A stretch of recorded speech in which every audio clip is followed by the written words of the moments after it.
Bonjour, ça fait 25 ans maintenant qu'MC2 réalise des études de marché, notamment pour le monde de la restauration. Et donc on a fait cette petite vidéo pour celles et ceux qui ne nous connaîtraient pas encore. Euh, alors, qu'est-ce que c'est qu'une étude de marché pour un restaurant? Comment est-ce qu'on s'y prend? Qu'est-ce que l'on fait? Comment pratique-t-on? Eh bien, tout d'abord, on va se déplacer. On va se déplacer parce que Google Maps et la palanquée de logiciels de géomarketing que tout cabinet d'études détient ne peut pas être suffisant à soi seul si on ne les confronte pas et si on ne les nourrit pas de ce que l'on peut recueillir sur le terrain.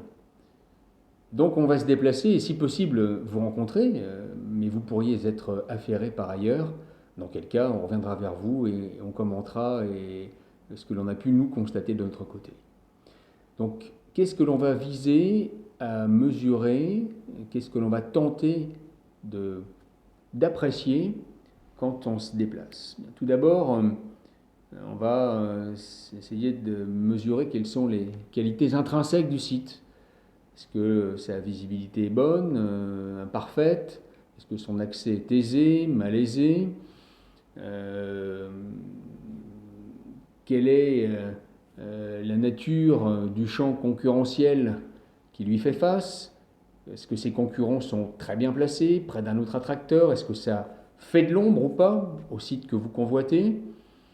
Tous ces éléments vont être adossés, bien sûr, à des éléments statistiques que nous fournit l'INSEE et que l'on a maintenant de longue date chez MC2 utilisés pour modéliser et confronter à ce que l'on a constaté sur le terrain.